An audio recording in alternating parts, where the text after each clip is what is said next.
What makes a great pair of glasses? At Warby Parker, it's all the invisible extras without the extra cost.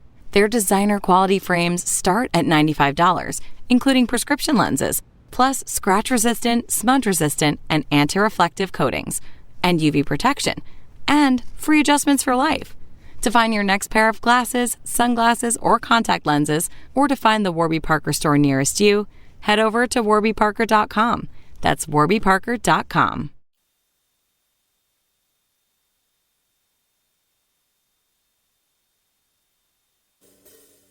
The best late-night conservative talk show in America, Sackheads Radio.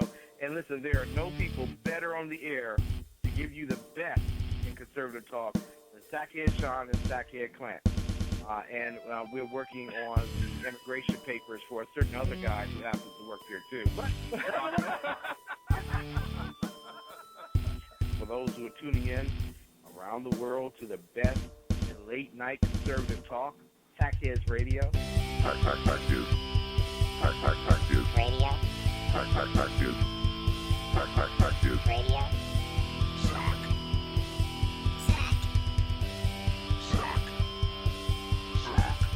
The best late-night conservative talk show in America. In America. In America. And in this web was a large, I'm pretty sure it was the biggest spider I've ever seen. Good evening, ladies and gentlemen. Welcome to the Sackheads Radio Show live on the SHR Media Network. It is the 8th of June. Holy crap, it's the 8th already? Yeah. That means I'm going to be... it doesn't really matter. Wow, that sucks. It's the 8th of June, 2016. That just took the spring right out of my step. Well, it's I guess technically it's still spring. Yes, and it's about to not to be. It's about to not to be. It's about to not to be. What the hell's wrong with that? Did I say anything was wrong with it? Thank you. Why are you picking a fight tonight? Listen. No, listen. Don't give me the bladed finger chop point in my direction. All I'm saying is one of us was here, ready to go, and the other one...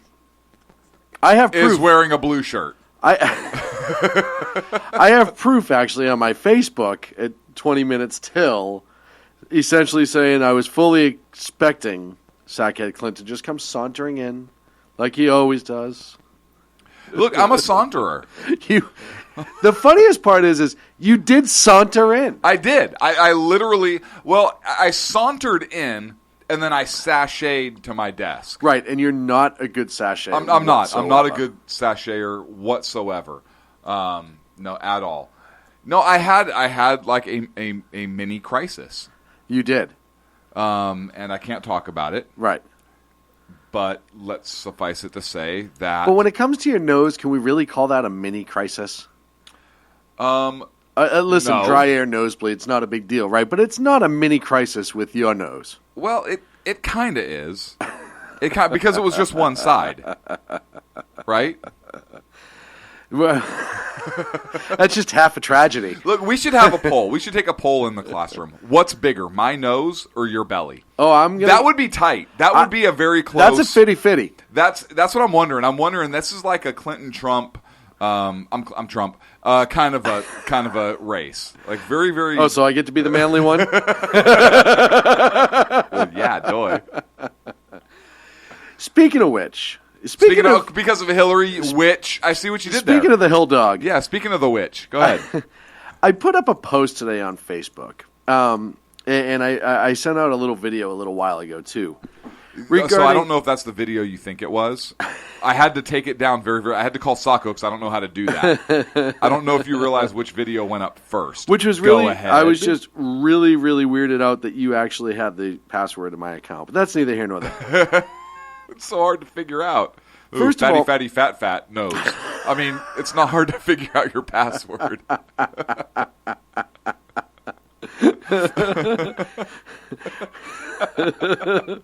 More Food 101 at fatguy.com. It's all my passwords right there. Right. I don't even know why I have the @ symbol in it, but it is, so that's okay.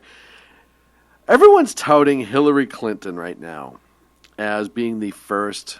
And we can get into the primary in a bit. This is just me complaining. Uh-huh. about the first female presidential nominee. So she's the first lady nominee, but she's already been the first lady.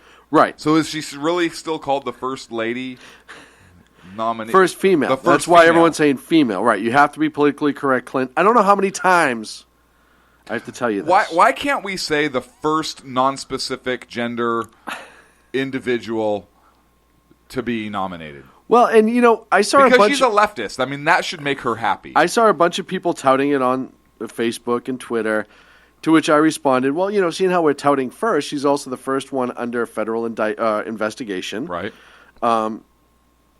So, we might as well keep going with that. What I want to know is, with all this whole thing about gender neutrality and everything else, why does it matter that she's the first female? Right? Absolutely. That's my big if we're all question. equal, what's the point? What's the point of even pointing it out? But I digress for a few moments. Right. So let's go back to the argument.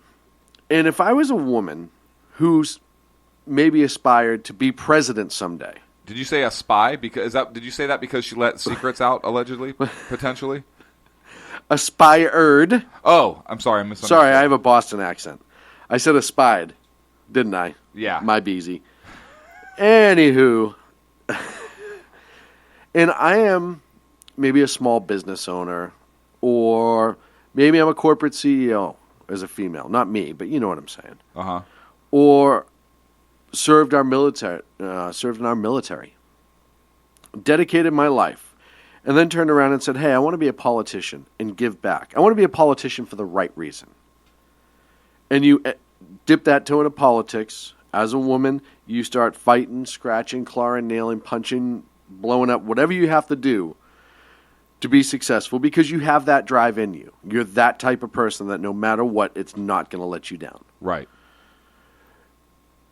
And even if you make it, whoever the next female nominee, and it's going to happen, makes it, you always have to look at the fact that Hillary Clinton did it first. Now, is Hillary really, should she be considered the first female? And there's two reasons no. One, there was one other female who was involved in a party a couple hundred years ago. Last name, I believe, was Woodruff. Woodruff? I believe it was. But that's neither here nor there. Hardy Fiber Cement Siding is proven to withstand water, pests, and fire better than wood-based siding. And it looks better while doing it. Hardy Siding has been chosen for 10 million homes and counting. See the proof at jameshardy.com. Are you 50 or older? This news is for you. The CDC now recommends you get vaccinated against pneumococcal pneumonia. Even if you're healthy, your age puts you at risk. People 50 or older are over 6 times more likely to be hospitalized with pneumococcal pneumonia compared to adults 18 to 49. Just one shot can help protect you. Learn more and schedule at vaxassist.com. That's VAXassist.com. Sponsored by Pfizer. Here's a woman whose whole life has been handed to her. I'll give her college. I'll give her law school. All right? You went to college, you went to law school, you made your way through it somehow. Maybe you did it the right way, maybe you didn't. I don't know. I wasn't there. But then she dipped her toe into bureaucracy. And she was involved in the Nixon investigation. And then she got kicked off the Nixon investigation. First of all, how bad is that? Well, we've talked about it before. I mean, if that's on your resume, you should never be allowed to do anything again. When a Democrat kicks you off a Democratic committee investigating a Republican president for wrongdoing because you're unethical. Right. If the Democrats kick you out for being unethical, that's a problem. That means you're not just unethical, you're an asshole. Right. But I move on. That'd be like Charlie Rangel saying, "Wow, that's crooked." That's like Charlie Rangel telling you to pay your taxes. Right. But then she It's moves. like Al Sharpton saying, "Yeah, that's not racist." It's like Al Sharpton saying there's no such thing as racism. I mean, Right. it's ridiculous. It's like Al Sharpton saying, "Oh, there's a white person. They're not racist at all." It's like that. It's like Al Sharpton saying, I don't look like a Pez dispenser. It's like Al Sharpton saying, "Me and Don King. Have you ever seen us in the same room together?" But I move back to my point. So then she lives the thought of life that, have of you? total bureaucracy. Moving on. .org. .org. Yeah, she marries Bill. They live in Arkansas, and eventually he becomes governor there for half an eternity. Then they go to White House. She's the first lady. She hasn't driven a car in 20-something years. She gets out. She essentially is bought and paid for a Senate seat in New York. She runs for the presidency. They kind of give her the whole, hey, next time we have this really young, hip black guy, and you're just not cool yet. But 8 years, we'll give you that first female. Just stick with us, and we'll let you be Secretary of State for a little bit. Just don't screw anything up between now and then. Right. So then she's Secretary of State. Everything She doesn't goes screw anything Everything up. goes swimmingly. Reset button. Perfect. Reset button with Russia. Putt. Putt. Right. Nothing goes wrong while she's there. Her Nothing. servers are fine. Yep. Nothing happens in the Middle East or Benghazi. Nobody died. Nobody died in which Benghazi. is good. Yeah. And then she decides she's going to run for president. Has this woman actually done anything in her life? I don't like the fact that you keep referring to this person as a woman. And I'll tell you why. They keep touting her as the first woman presidential nominee. Why does gender matter to these people? They just get through telling us about how gender doesn't matter, use whatever bathroom you want, and now they're touting gender. Right. I'm throwing the yellow flag. I'm calling bullshit, and I am not going to allow them to call her that on this show. So we can say that because we believe in gender. Right. So we can say she's the first broad. So right, she's the big broad. She's the second. She's the second. She's the second. So in other words, when it comes to Hillary being the first legitimate female GOP nominee, I say it's bullshit. She's not GOP. I'm sorry, presidential nominee. I say it's bullshit. There was already a female on a presidential ticket. That's right. Nominee though. Nominee. Sarah Palin. Vice president. But still, not she was president. on the ticket. No, I understand what you're saying. Yeah. But the word president's in the title. It hello, just starts with vice. Hello. But I just think it's ridiculous. She's not a real person. Who, Palin? No, Hillary. She's a broad. So in other words, to her being touted as such, I say... Hell no, to the no, no, no, hell to the no. Now, what's funny is that's actually allegedly that might be President Obama that was singing that in response to "Would you vote for Hillary?" I don't. We don't have confirmation of that. We're still working on that, specifically where that audio came from.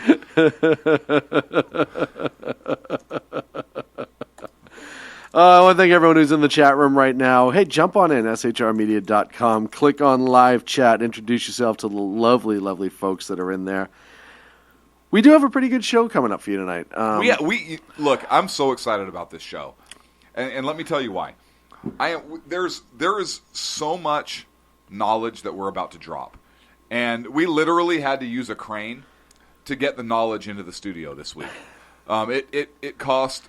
It doesn't matter what it costs. What we do for you, it doesn't matter what it costs. Look, we love you, and so some of the things that we do for our folks. But let's just tell you, I'm glad that we don't have a work comp claim.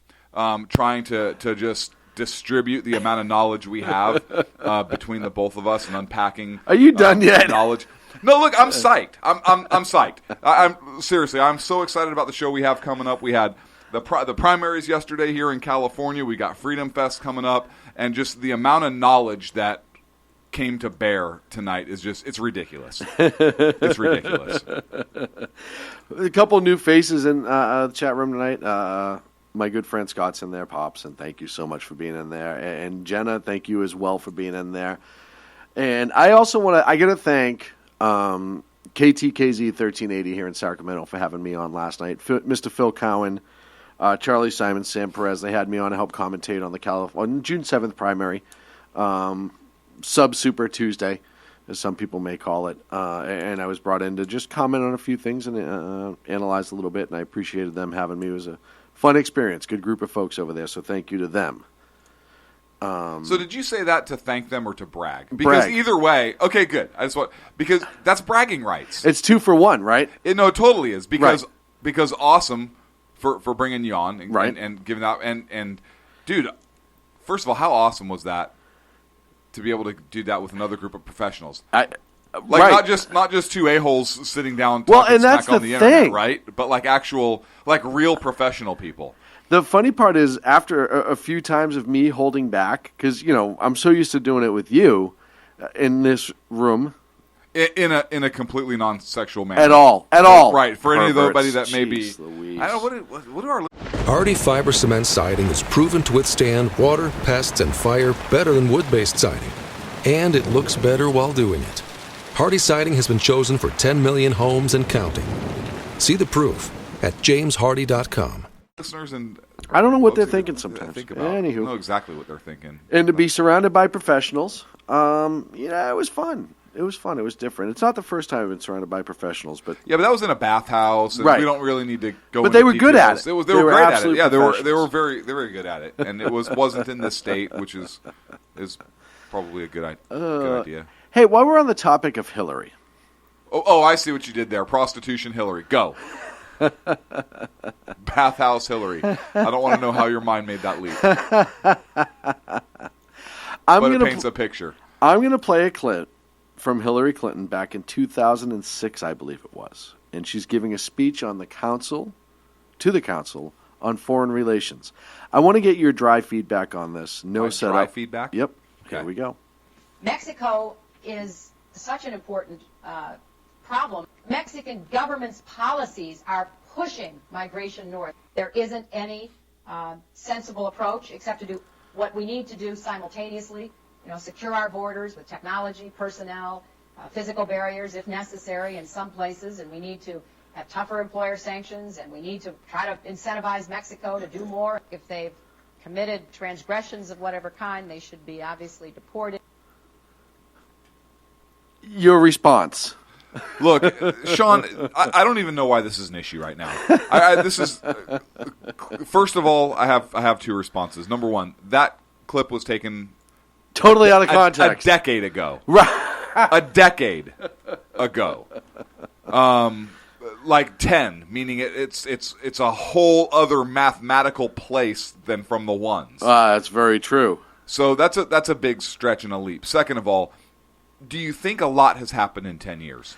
I mean, that may have been Mexico's issue 10 years ago, but clearly things have evolved. Right. It's probably improved in some people's perspective. Well, they do have that wall on their southern border now, so that could improve things. So clearly there were barricades put in place. She never in that clip said where the barricades should be. Clearly Mexico maybe changed their policies in dealing with the border issues. Without a doubt. She never said it had to be their northern border that I recall hearing. This is true. She didn't say which border. Exactly. Good point. So I don't know why this is an issue. I don't know why you keep having to try to slam this broad. Trust me, I don't want to. No part of that actually makes me feel nauseous. Have you ever ate a bunch of food and accidentally spun in circles? Not accidentally. I've done it on purpose several times. Okay. Usually when I was under the age of 10. Right. But sometimes just when I'm feeling a little spry, I like to do that still. You know that lovely nauseous feeling that you get after that? Oh, yeah. That's exactly what I just felt when you brought up Slam and Hillary all in the same statement. So thank you. Thank you very much. Just close your eyes for a second. No, because the last time this happened, I needed mouthwash. I don't get it. Look, does it surprise you that she's had that complete change? I mean, honestly, look, the political landscape of the country has changed in 10 years. So that was a better message 10 years ago. It was a different electorate 10 years ago. Right. That's not the case now. True. She has had to move farther to the left in order to keep up with Bernie.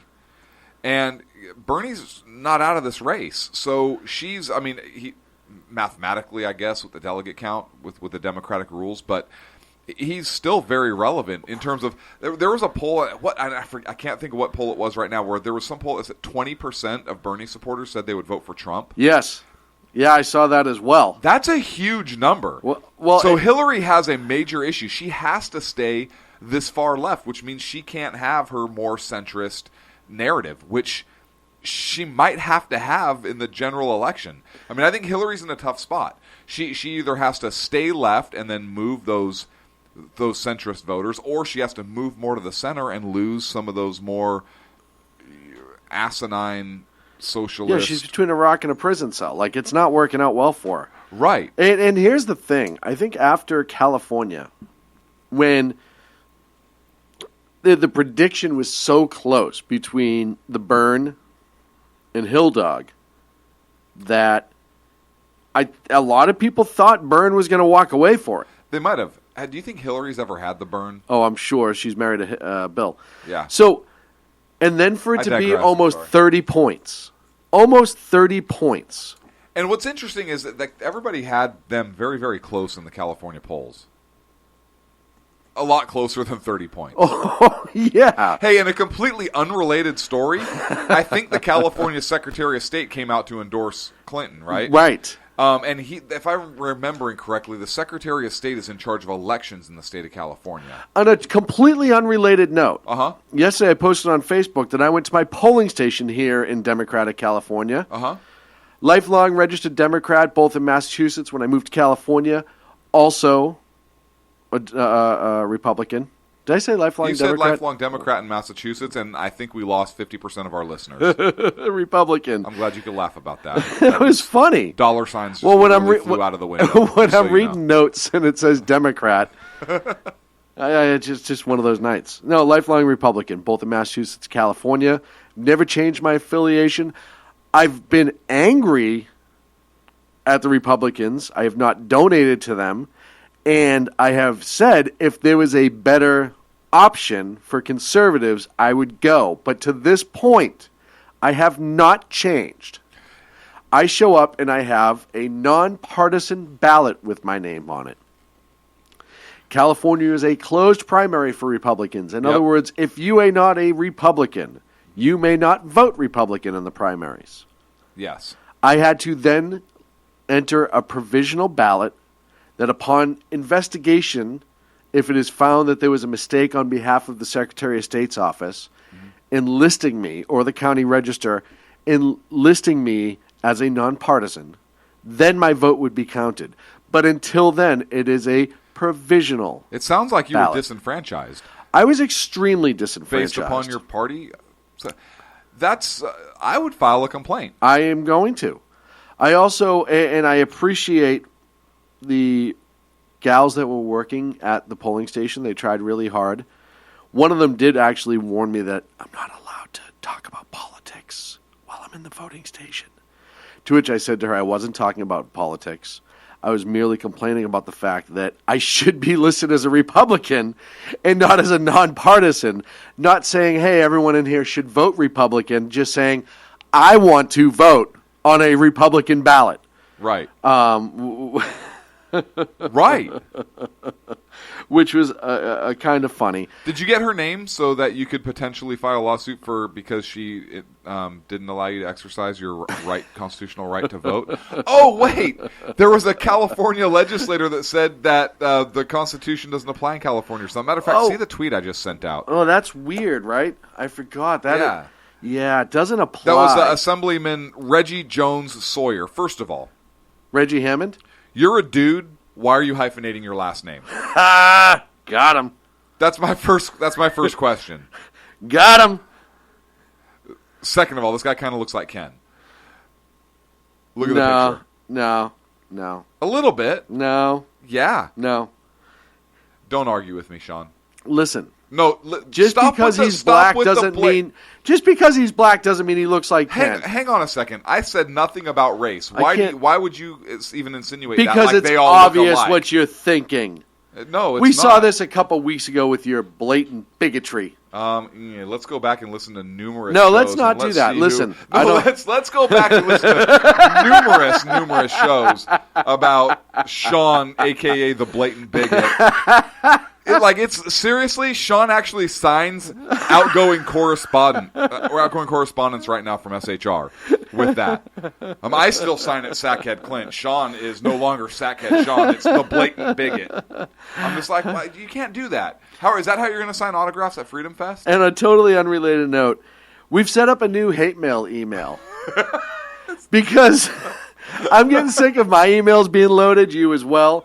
So I set up a Gmail. My email doesn't even work anymore. It got so overloaded, I literally don't get my SHR email anymore. So if you want to send us hate mail, it's shrhatemail@gmail.com. I didn't even want to pay for it. But we will be checking it because I do love our hate mail. I love our But hate it was mail. just overloading my emails and I couldn't actually do work stuff. I can't. My email doesn't work. Like, it literally does not work. I know, because it's overloaded with hate mail. By the way, if you we are getting prepared for Freedom Fest. We're starting our Freedom Fest advertising. July 1st is when our packages begin. So if you're interested in advertising through the month of July, specifically for Freedom Fest as well, make sure you give us a reach out to us. And you can do that through just sackheadsradio@gmail.com or on Facebook or Twitter. Reach out to us. We get the conversation started. And if you'd like to continue it past even just Freedom Fest, right, you're more than welcome Let's to walk. do that. We'll walk before we run. Yeah. Yeah, let's get in. Come on, we're all friends here. We're all friends, Snuggle Buggle. I love it when you call me that. I just called any potential new advertisers Snuggle Buggle. You know what? That needs to be a product name. Snuggle Buggle. Brought to you by SHR. We need to have an SHR party. So, vote did S you the hear about the SHR new ticket. industry? Oh, we're up against a break. There's a new industry starting up where women are paying men to snuggle with them, professional snugglers, getting up to $60 an hour. We're against a break here at Sackheads Radio. We'll be back after this. Conservative media done right. You're listening to the SHR Media Network. Breaking news. According to the latest report coming out of SHR Media, a merchandise store to support both the Reaver of Common Sense and SHR Media has just been unleashed to the general public. Be forewarned that this site can be contagious and numerous items can be purchased to support the best news programming. Go to Reaver.one website and click on the store link to check out the merchandise.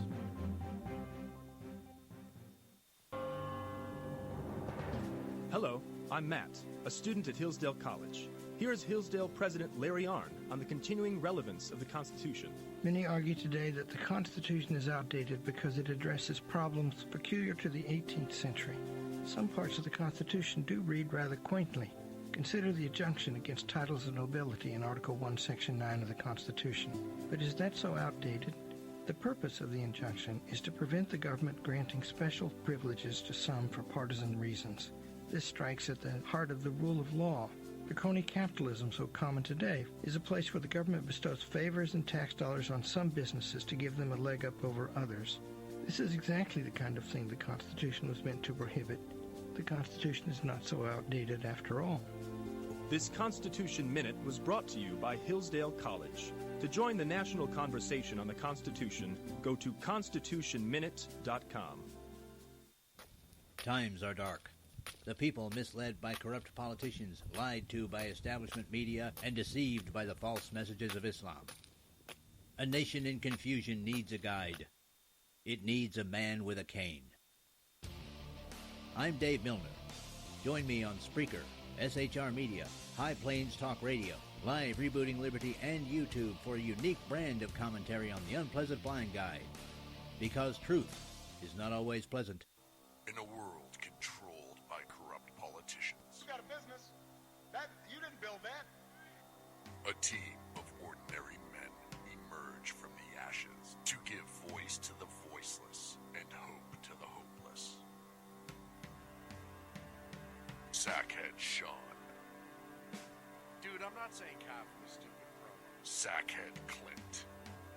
All good friends of ours usually show up drunk. Also starring Sacco as the producer. I'm a little bit drunk, cause I'm drinking. They are the Sackheads Radio Show. Every Wednesday at 8 p.m. Pacific on shrmedia.com.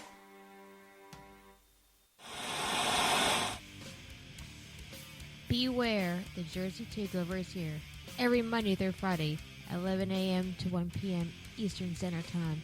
You can catch the Reaver of Common Sense show, hosted by Jersey Joe, right here on shrmedia.com and highplainsdailynews.com.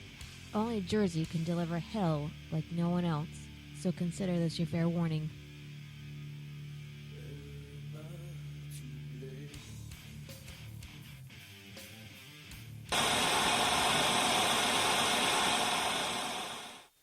Conservative media done right. You're listening to the SHR Media Network. And we're back here on the Sackheads Radio Show live on the SHR Media Network. Thank you so much for joining us this wonderful, Wednesday evening. Are you okay over there? Yeah, I'm listening to you. I You're just talking about a wonderful Wednesday evening. What's the problem?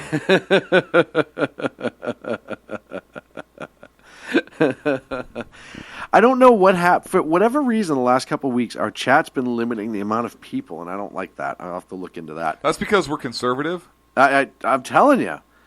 When I change one of the settings, all of a sudden it goes back to normal, but I can't find the setting right now. I'll have to work on it. They probably took the setting out. Oh, the setting might be with my Republican ballot somewhere.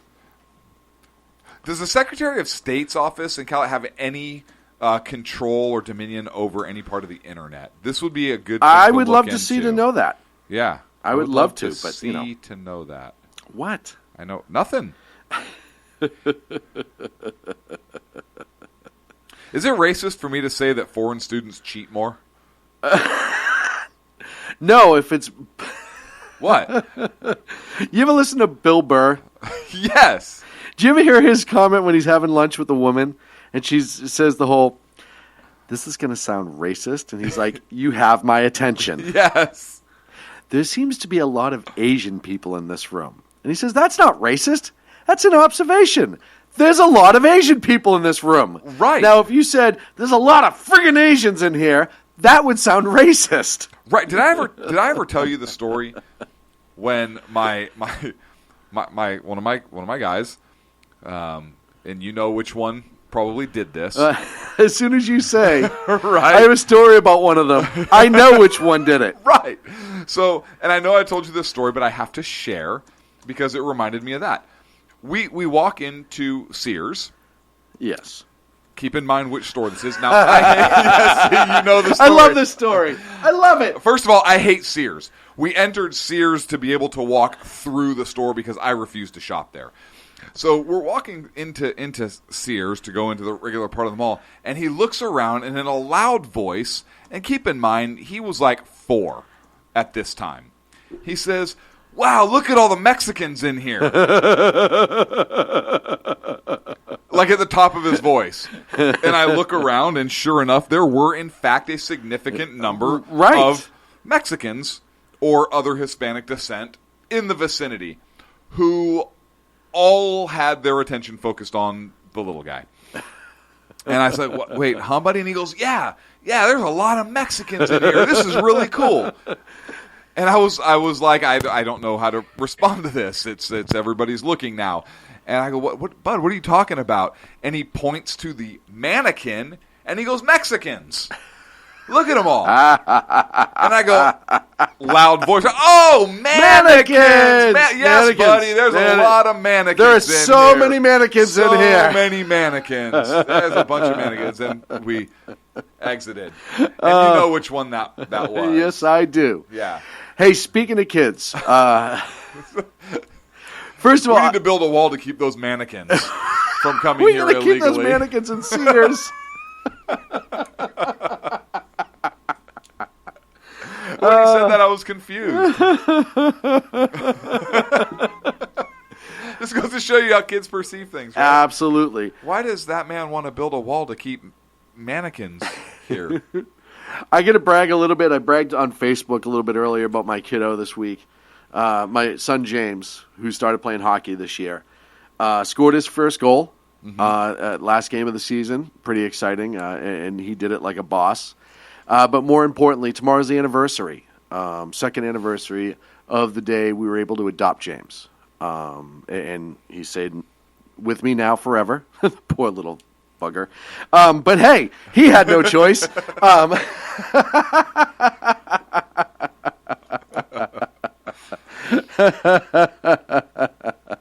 So just my little shout out to my boy.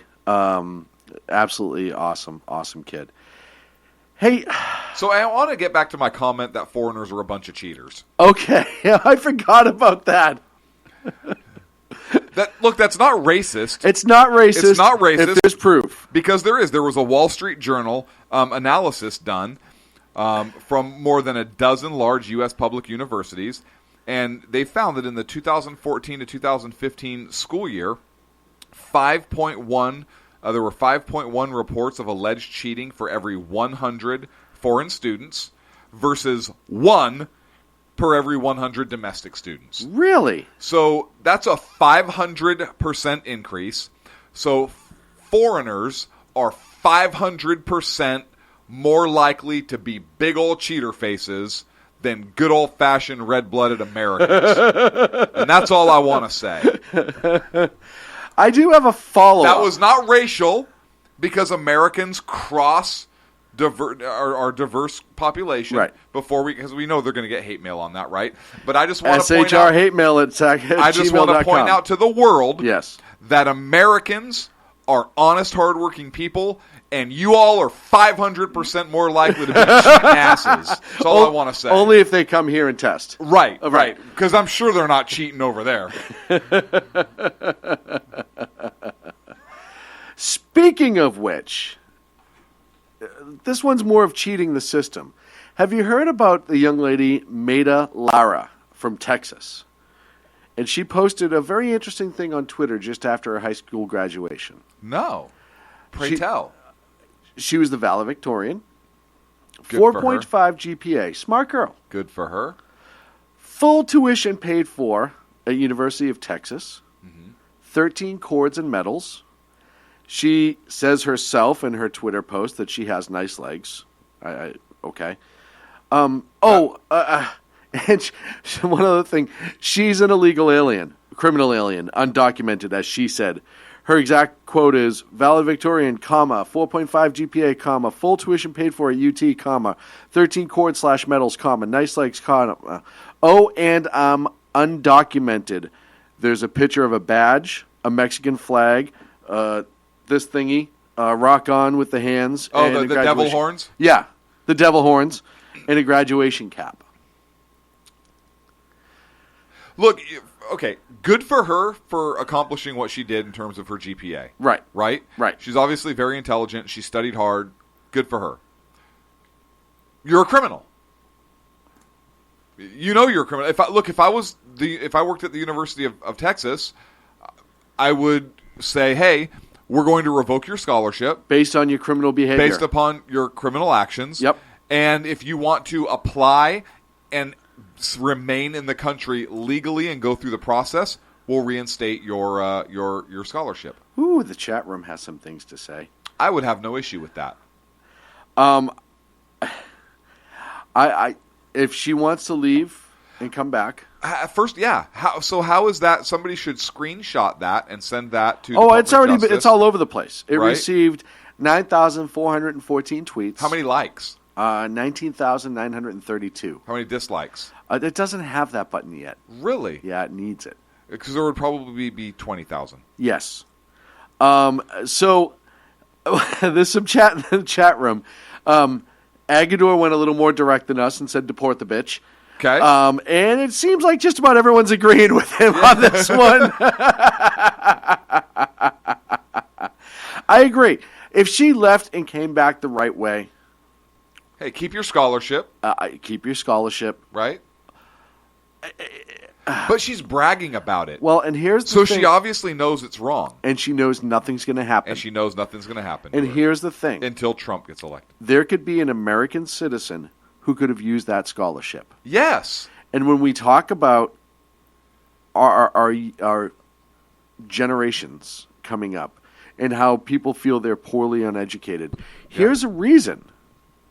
Here's another reason. We talk about illegal immigration and how it affects, and we've talked about it, how it affects our schools, how it affects our public safety system, how it affects our hospitals, how it affects a lot of things.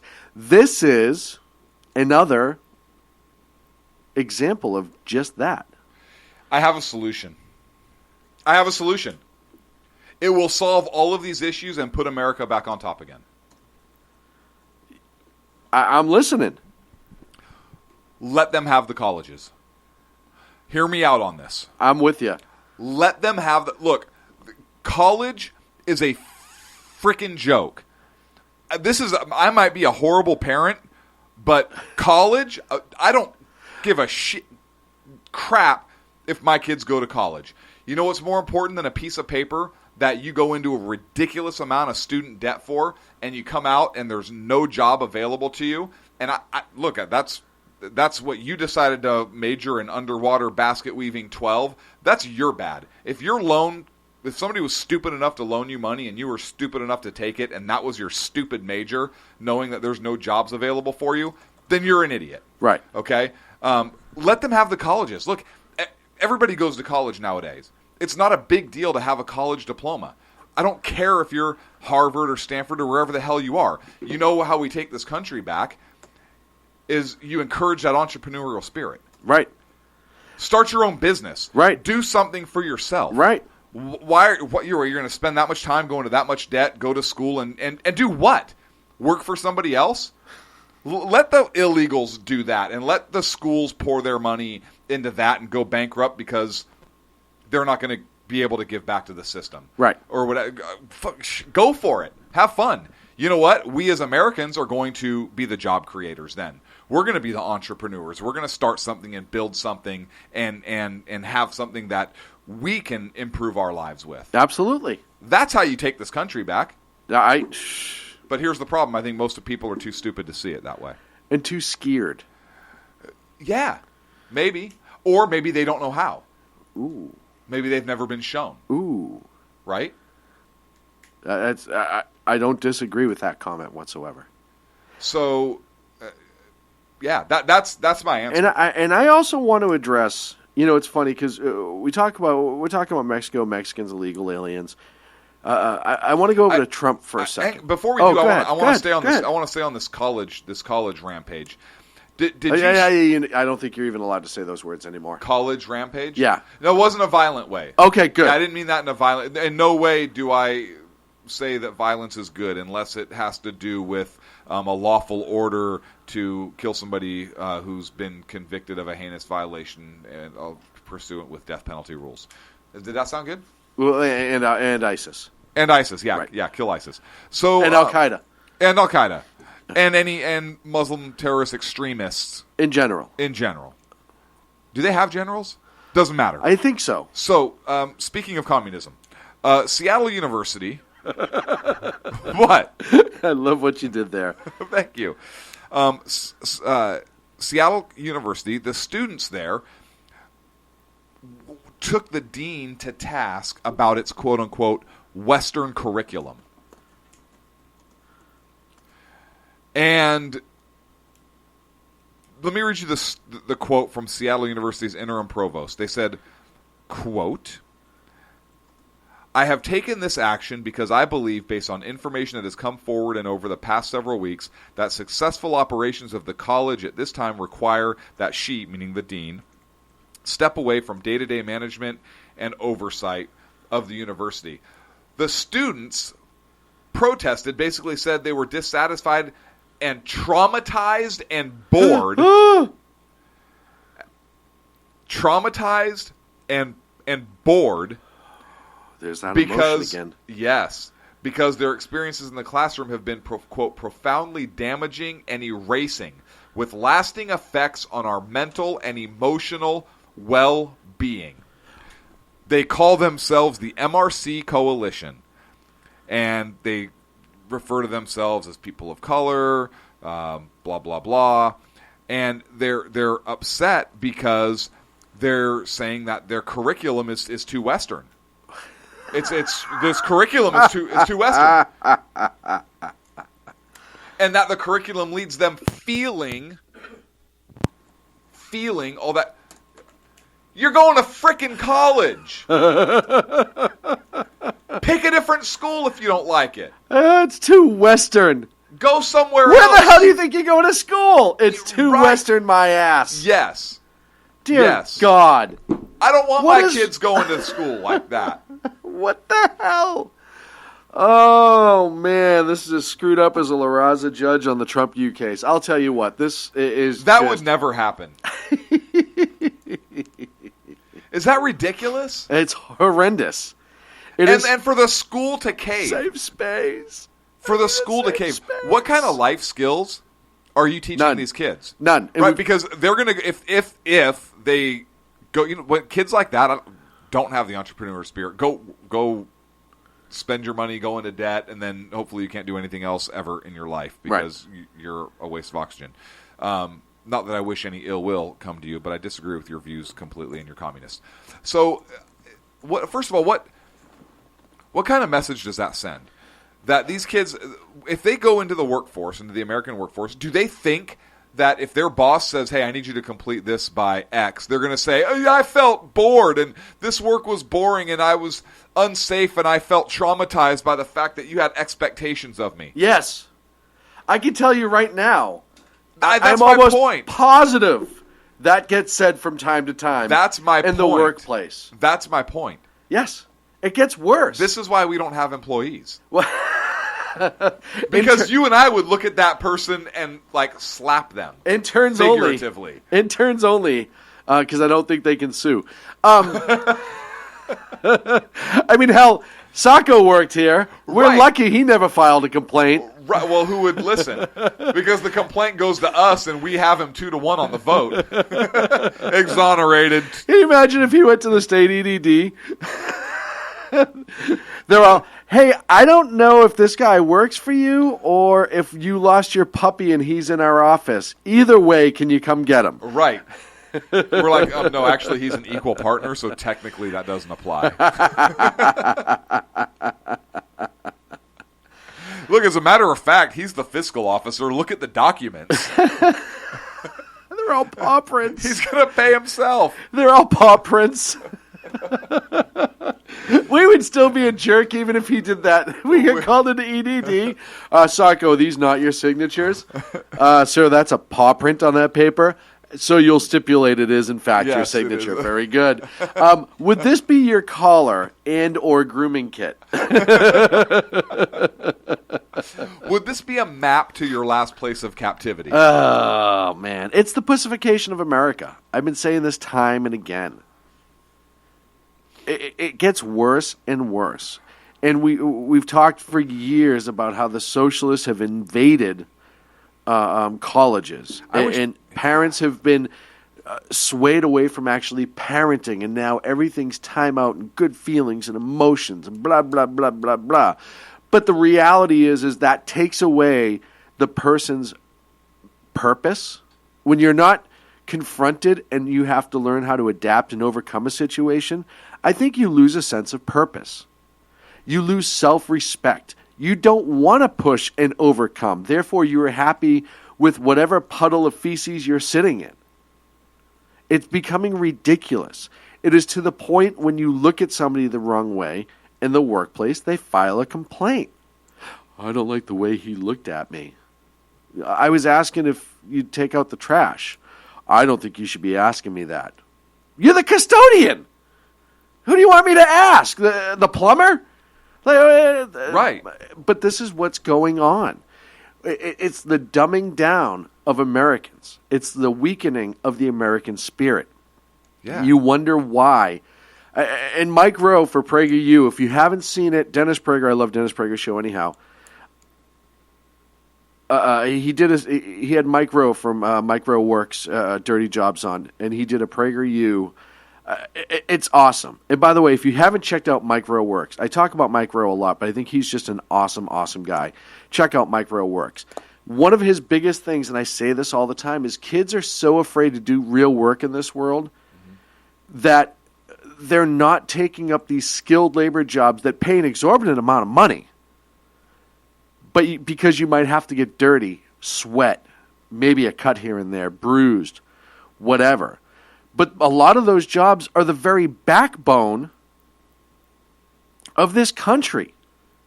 Jobs like that is what allowed this country to develop and get better. It's why at one point before the Democrats and the environmentalist lunatics came along, we were the number one industrial country in the world. We exported more quality goods than anybody else. Yes. And we started on a beach in Virginia, in a little plot of land in Massachusetts. And we moved all the way out to California, up to Canada, down to Mexico, building, expanding, becoming better. We went to the friggin' moon. We didn't. Well, no. I mean, your nose is close, but we would go. Right, we should go. NASA should send us. Right, if there was a NASA that sent people to the moon anymore. Right. But there's not, because people have become these under 30s, I'll even say under 30s, by and large, have become these safe space little pussies. Yes. And we've lost our backbone. We've lost our will to do better. We've lost our will to increase. We now have a because socialist. Everything is given to us. Yes, we have a socialist who's campaigning and doing damn well. Yes. As a socialist in America with the under 30s. Yes. Because he's promising they're going to get free shit. Yeah. And they're going ape shit for it. You know why? Because they don't have the educational background exactly to be able to recognize the crap that is spewing from that hole under. And then when you show them Venezuela as it stands right now. We're not Venezuela. Right. Wait, what? Okay, let's look at other countries that have tried this. Right, and they've all failed. Every single one. And all they do, and I'm not taking credit for this observation, Steven Crowder, Louder with Crowder, had a great piece this morning on socialism. It was a video that was banned by YouTube, and he finally got it to be re-released. It's pretty damn good. But he says... Why did YouTube ban it? Oh, because it's anti-socialist. Oh. But what he says is, when they talk about other socialist countries, they only highlight little blips from that country that's working. They don't show you the great picture. Right. He brought up Nicaragua, who has a greatly increased, what's the word I'm looking for? Poverty level? No. The ability to read literacy rate. Their literacy rate. What's funny is you couldn't find the word literacy talking about literacy. You're talking about literacy, and we're literally illiterate yourself. You see what yes, that was pretty damn funny, and I will be the first one to admit that was awesome. Yeah. But their literacy rate has become exceptional over the last few years, and that's all well and good. But their GDP is still somewhere south of Mexico. Their goddamn penises? Right.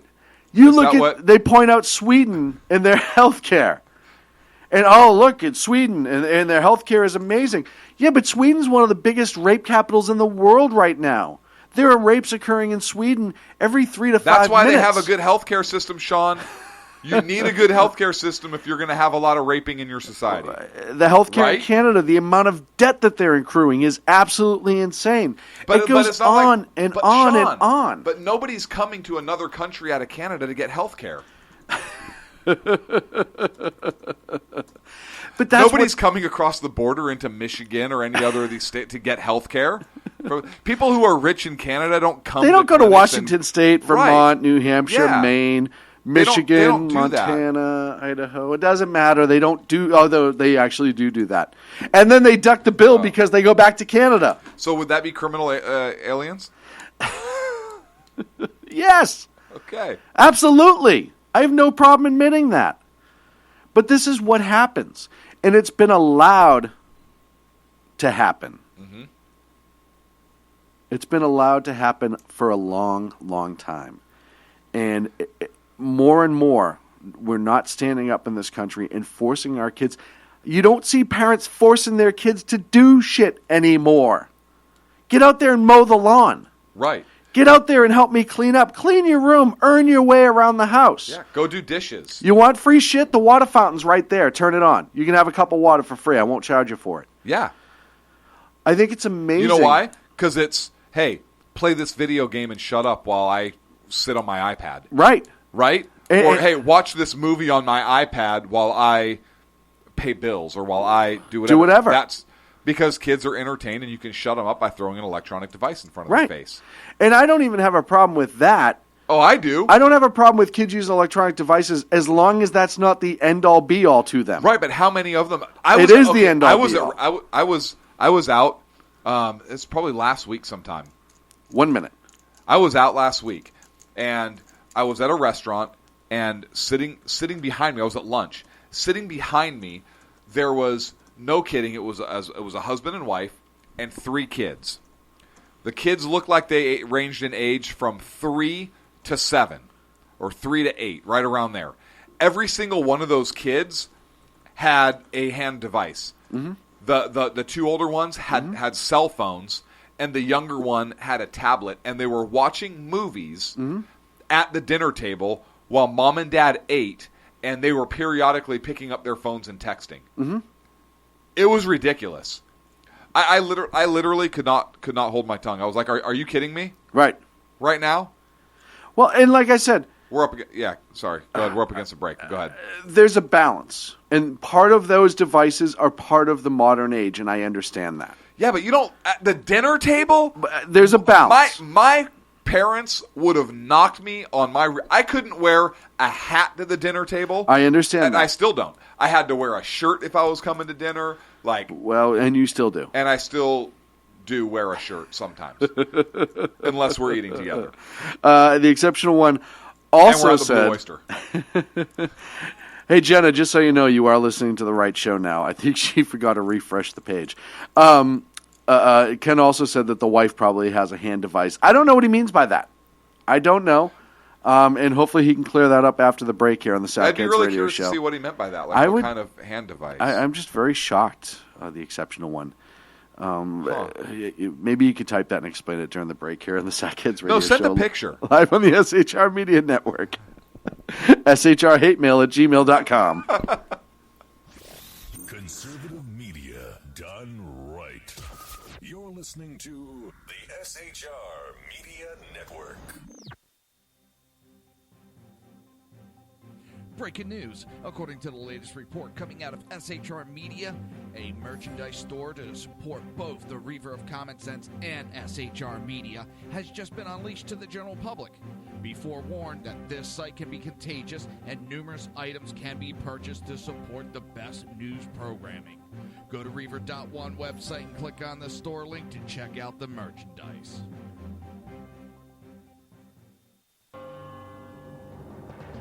Hello, I'm Matt, a student at Hillsdale College. Here is Hillsdale President Larry Arnn on the continuing relevance of the Constitution.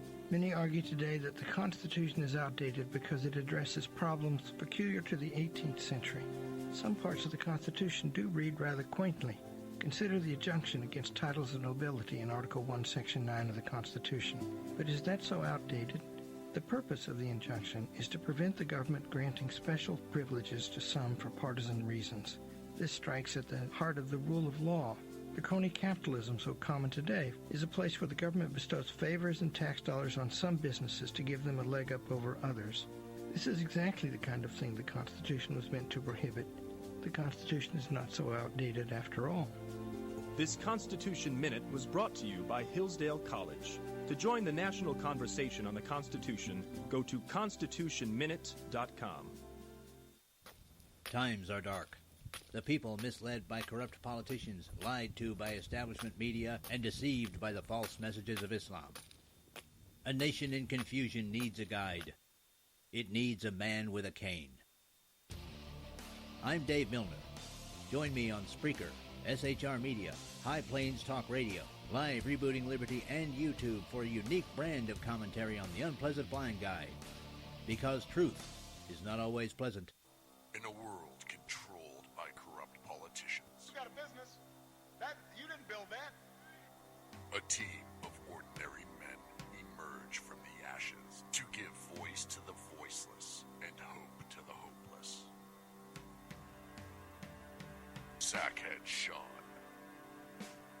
I'm not saying Kath was stupid, bro. Sackhead Clint.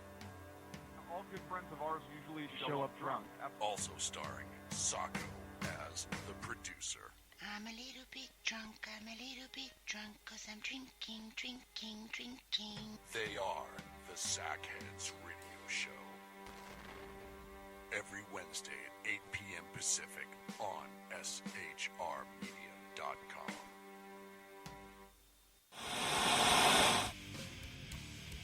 Beware, the Jersey Takeover is here. Every Monday through Friday, 11 a.m. to 1 p.m. Eastern Standard Time. You can catch the Reverb Common Sense Show, hosted by Jersey Joe, right here on SHRmedia.com and HighPlainsDailyNews.com. Only Jersey can deliver hell like no one else, so consider this your fair warning.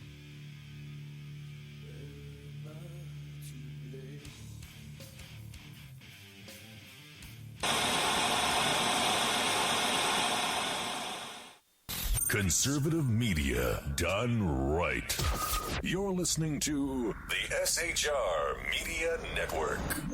Welcome back to the Sackheads Radio Show live on the SHR Media Network.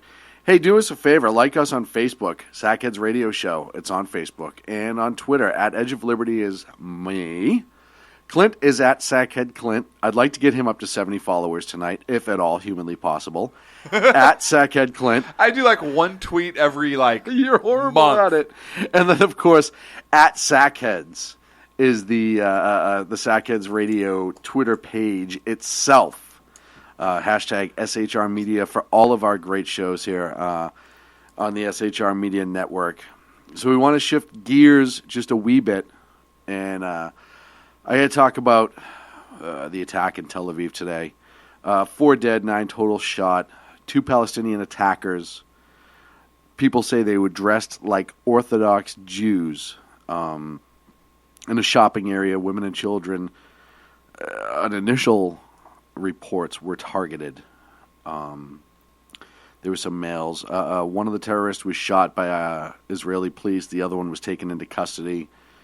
And immediately afterwards, on the streets of Palestine, Palestinians were handing out fireworks and celebrating the attack. This, of course, occurring during Ramadan. And just once again, the Israeli people, what they have to endure on a regular basis. And how nobody in the world, by very few in the world, backed them up. Did the president come out and say anything? Nope. Nothing. But they don't say anything, and Ken just pointed out in the chat room, they don't say anything when Chicago goes off the hook on a weekend. And like he said, this isn't even close to a weekend on Chicago. And I absolutely understand and agree and acknowledge that. I'm not at all downplaying the violence that happens on the streets of Chicago. But these attacks on Israel are constant. And the population difference, per capita, you look at the attacks versus ours, et cetera, et cetera. It's still pretty tragic. And like I said, I consider Israel to be our sister country. Oh, yeah. We are very much intertwined. They're very much the same people as us in a way. They are certainly the same form of government for the most part. They believe in the same freedoms. It's one of the only countries that they can have the liberties that we have in this country to the same extent that we have in this country. I know there are other free countries out there, and we're not the only country with freedom, but Israel is very much fashioned after America. And after World War II, when we put them back, I hate to say we put them back, but when we restarted the state of Israel and allowed them to go home, knowing that it would be a tough fight for them, and they've persevered. Wonderful people, if you've ever had time to spend with any Israeli folks. Very appreciative of us as a people. Yep. They understand the connection probably more than most people in this country do. Oh, guaranteed. And there is a natural love there. There was 3 folks who were Israeli at my last job who every year in the summer they would come to America legally on work visas, and they would work an art display that we had at one of the buildings I worked in. And I used to talk to all three of them all the time. And they would just rave about this country and the people and how amazing it is and how we're so close and how the love that people have for Americans in Israel and how we've always been there for them. And even when our government isn't, as of right now, the people are still with those in Israel. And when you have an attack like this today, it hurts us. I don't want to say as much as it hurts the Israelis because obviously we're not living that attack. But it hurts us. But we certainly understand Islamic extremism in this country. We certainly have been attacked. Some of us do. 9/11, the original Trade Center bombings, Fort Hood. I think there's a lot of Americans that don't understand that. I agree with you. They think it's bad actors, and they don't realize it's an ideology, and it's a political movement. It's become a political movement. I think that you look at, there's a mosque in Texas that's being shut down because the state of Texas is shutting it down because they're finding to be funding terrorism. And they're shutting them down. And people are going insane. Oh, how can you shut down this mosque? Hey, listen, if it was a Catholic church who's funding terrorism, I'd be the first one to say shut it down. Yeah. And I can vouch for it because there was happening with the IRA back, well, it wasn't Catholic Church, but with the IRA back in the 80s, 70s, 80s, and 90s when they were going crazy in Ireland. And I say it all the time. If anyone's given them money, when I was old enough to understand it, and funding them and supporting them, they need to be shut down. And if they're in this country doing it, they need to go to jail. There's also a story, I believe, out of Texas, where there was a mosque that was set on fire. And immediately, everyone in the Muslim community blamed white Christians. Oh, the white Christians are running around lighting our mosques on fire again. And they demanded immediate action. And then the investigation was done. And it come to find out, it was another Muslim that lit it on fire because he was angry and crazy. So it's so... Ken in the chat room says, newsflash, Sean wants to shut down all the CYO bingos.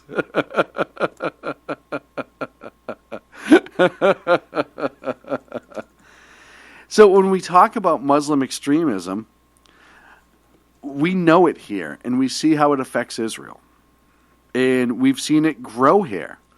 You just had a Sacramento man convicted to 20 years for attempting to plot and join ISIS. 4 guys out of Michigan, the San Bernardino attacks, UC Merced, Fort Hood. I can go on and on. The Trump, you could even argue the Trump rallies, the violence of the Trump rallies. 2 of those guys were Muslim Somalians. It goes on and on. And we haven't stood as a administration, as not as a people, but as the administration, has not stood with Israel through this at all. And look at, you look at how this guy blew France twice. Wait, what?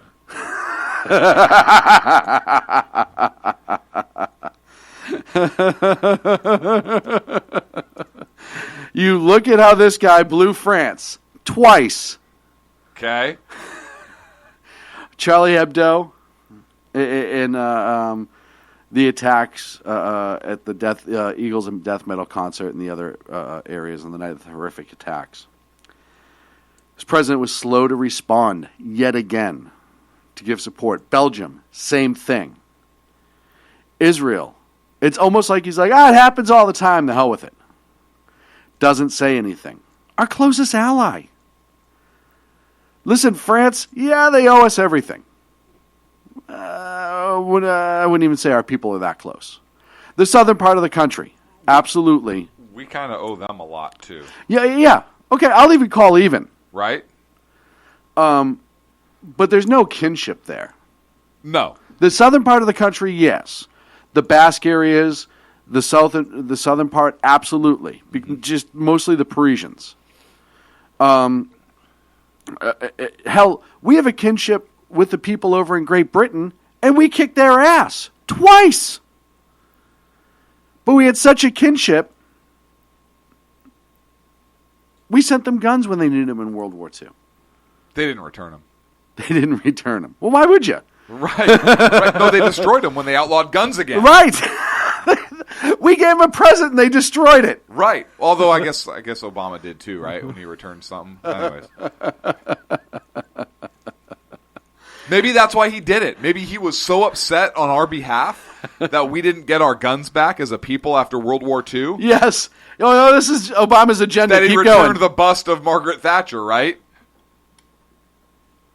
Very true. Thank you. Very true. We just proved on SHR that Just Obama her bust? is pro-gun. Oh, for it doesn't matter. No, not that way. Oh, okay. But yet Israel keeps being attacked. And now I read a report today that Hamas is gearing up for a big assault coming up soon, they believe, from the northern part of Whatever Lebanon. happened to never again? Whatever happened to honestly? I don't know. How long ago was World War II? 65, 70 years ago. Right? Yeah. Look, there are still people alive 75. who served in World War II. Mm-hmm. We just celebrated D-Day. It was not celebrated. We celebrated. Remembered. Yeah.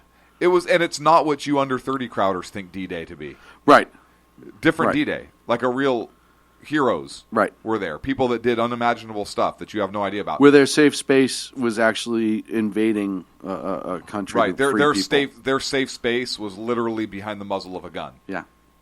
Advancing towards more muzzles of bigger guns. Right. That was their safe space. Literally, this was 2 generations ago. This was our grandparents. Mm-hmm. These are people that our generation grew up with, knew. I mean, it's the greatest generation. How do we forget?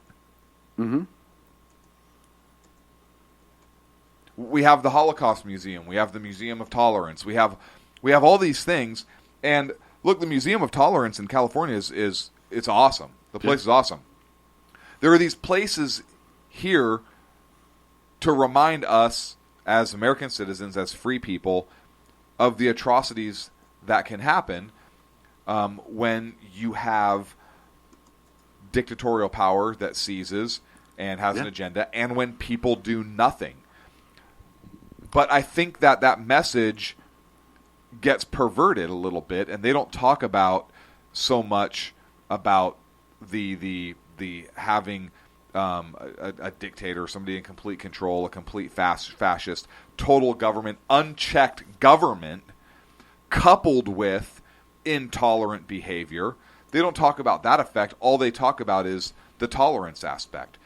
And they apply what happened in the Holocaust on a personal level in terms of personal tolerance of everybody else. And while that's a worthy message, I think it's a little bit perverted of a message, because you have to look at that in both lights to really understand the Holocaust. This isn't 1 or 2 bigots that decided to go kill millions of Jewish people. Right.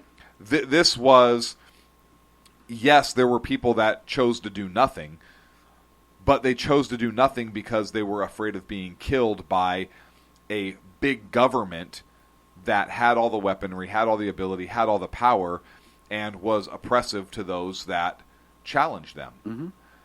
And now you look at the movement on the left, where what do with opposition? They shout them down, they shut them up, they try to oppress their views simply because they disagree with it.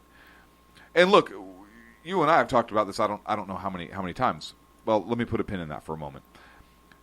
So you have a left that's intolerant of views, for example, that we have, right? They're intolerant of our views A lot of them. How many times do we get called through hate mail, all kinds of things, Mhm. right? Or in person or whatever. So now let's say you take a left-leaning government that's intolerant. Look what the IRS did to conservative groups and Tea Party groups. Yes. And 3 years later, data comes out after they then start purposefully targeting, and you look at when they started targeting left-leaning groups, and it was after their targeting of conservative groups came to light, and then they wait 3 years to let those numbers look a little bit more equitable. It's ridiculous. So you already have government organizations targeting people for views. Well, and they try to downplay it by throwing in a couple Democrats. Yes. Yes. So what happens when that power is unchecked now, and now you have people that are intolerant of other views and a government that's run amok? So in that light, could that happen here in the U.S.? Yes. Absolutely it could. Did Hitler seize power overnight? No. 15 years. Did 20 years. Yeah. Did the German propaganda machine, all that stuff spin up? No, all that took years, right? The Jewish people weren't even interned and killed right away. No. They tried it at first. They tried at first to be pretty overt about it, and everybody pushed back. And Goebbels and Hitler met and said that we have to start small, lean towards that way, and we have to... Almost like they nudged. It's weird, right? Weird. We also have to do this massive propaganda against the Jews. Start small, grow big. Let me see. Who was their model for that? Oh, yeah, Bernays. Who did Woodrow Wilson, right. Propagandist. And then it started over a period of about 10 years. Hey, first they have to wear the star. Right? That's it. They have to turn in all their weapons. We just have taxed. We just have to register you. We just have to register you so we know who you are. Right. Now you have to live in this area of town. Yeah, you can still live. You can still be free. Look, have your shops. Go about your business. It's okay. We're just going to make sure you live here. We're going to tax you a little bit more, too. We're going to tax you a little bit more. Oh, and by the way, if you have any valuables worth X amount of dollars, you have to turn those in. More for your safekeeping than anything else, but yeah. Right. We're going to keep it for you. Oh, and now we're just... Hey, we're going to give you a free ticket on a train. I think they started with free beating day. Okay. I think it was like, hey, if you have a yellow star, you get a free beating today. But it's for your own good to make you stronger and to increase your character. Right, and then the trains came.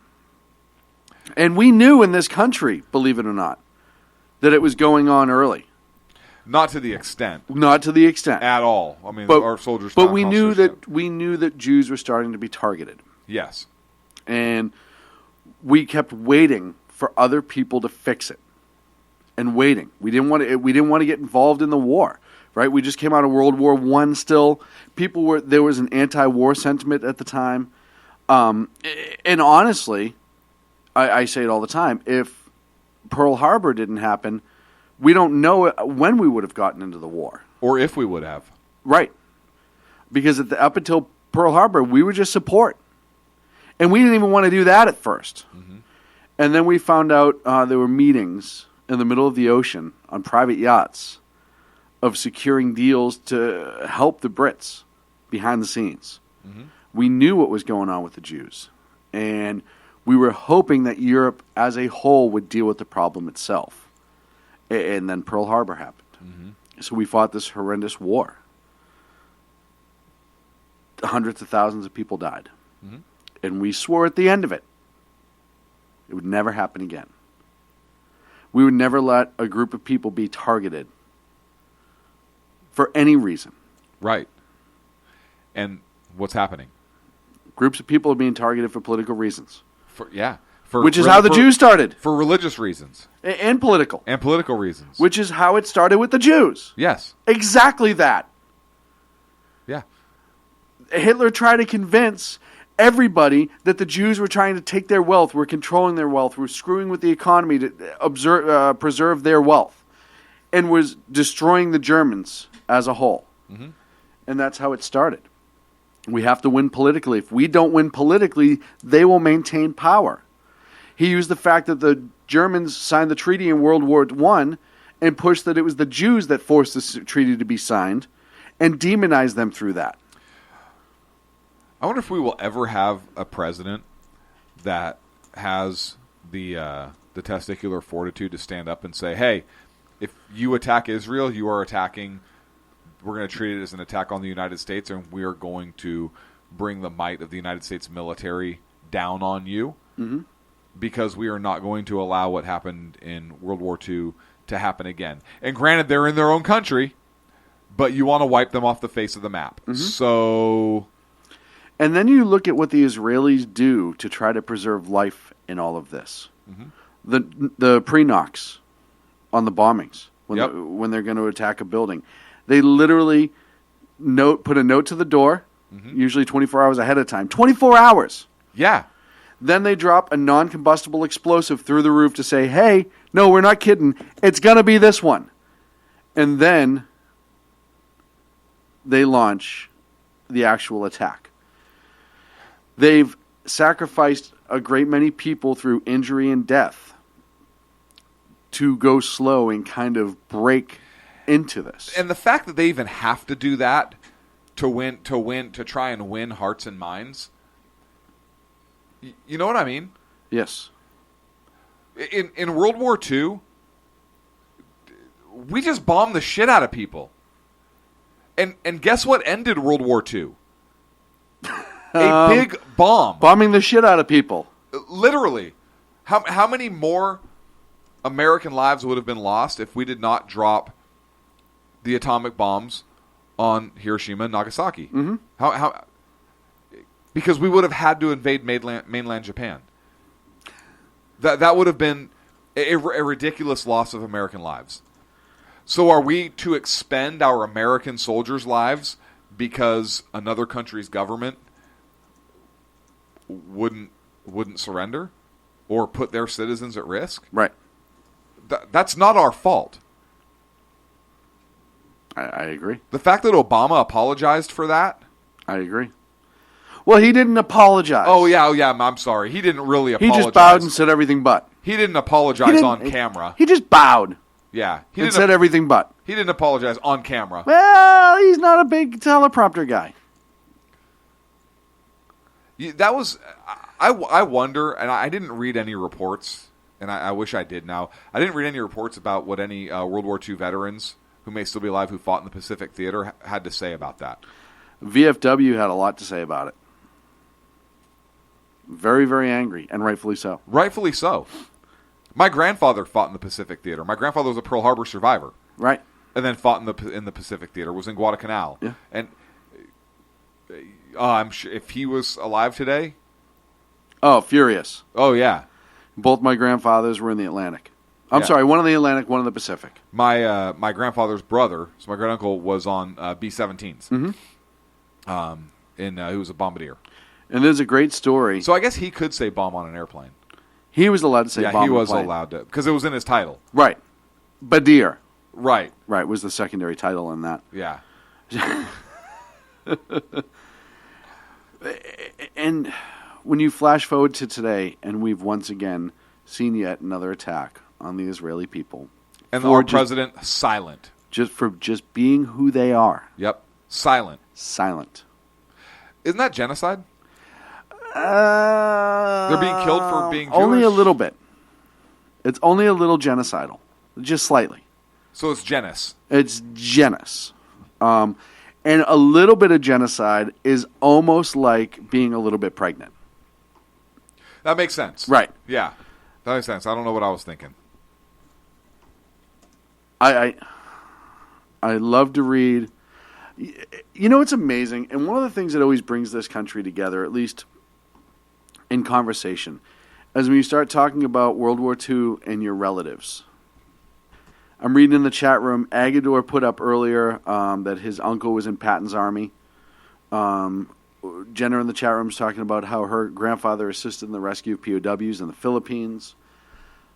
It's amazing how when you talk about World War II, those of us who are educated in our generation have a tendency to immediately have that pride. Mm-hmm. Hey, this is what my family did to help in that huge cause. Yeah. And this is pretty amazing. And you don't see it as much more and more. I've literally heard people say, yeah, I think my uncle was in Vietnam. Or I think my grandfather was in World War II. What do you do? I don't know. Yeah, Well, why? really? Yeah, how don't you know? You have the personal bridge to the greatest generation. Yeah. And you could have crossed it and had so much knowledge presented upon you. One of my greatest regrets in my life, as much as I talked to both of my grandfathers about it, I was very young at the time. There was a lot I didn't understand. And I still wish to this day that I had a few more hours to ask them some questions. Because it's just natural. Once you get to a certain age, you start realizing the totality of things. I just thought my grandfathers were badasses, and they were. Mm-hmm. You know, my grandfather Lewis, my father's father, had a samurai sword that he took off a dead Japanese officer, hanging in his personal bar, along with the Japanese flag that they captured off in a Japanese ship. Hanging in the bar, spoils of war. Proud of it. Yep. He'd also had his hands, and it's still in the family, I won't say where, on a German officer's Ruger from World War II, with the swastika inscription and everything. That we're all pretty sure he got from my other grandfather, who's in the Atlantic, but that's neither here nor there. A lot of questions to ask. I didn't think till I was older to ask, how did you get that close to a dead Japanese officer? And get the samurai sword off of him. Never dawned on me. It was at the time I was like, oh, okay. That's awesome. But now you have more questions as you get older. And then when I see the people that don't ask the questions, it's disgusting. It really is. It really is. Look, I actually have the missions that my great uncle flew. Their targets, where they were. I know what aircraft he was in. I know what aircraft was his. He was actually on one of the B-17s that dropped or that flew more combat missions than any other American aircraft. It was Old Gappy. It was a B-17G, and I have all of his missions. I have his. He didn't have any kids, but I literally have all of his papers. I have his papers from when he went through flight school and bombardier school. Mm-hmm. I have photographs. I have all kinds of history there. I have his Distinguished Flying Cross that was handed down. His citations. I have a citation signed by Hap Arnold. Mm-hmm. So much history in those documents that he kept. He kept everything. And I think I've shown you. Yeah, once. I don't know if we've gone through everything. We haven't sat and gone through everything. We've sat and gone through a lot. We've gone through a lot of it.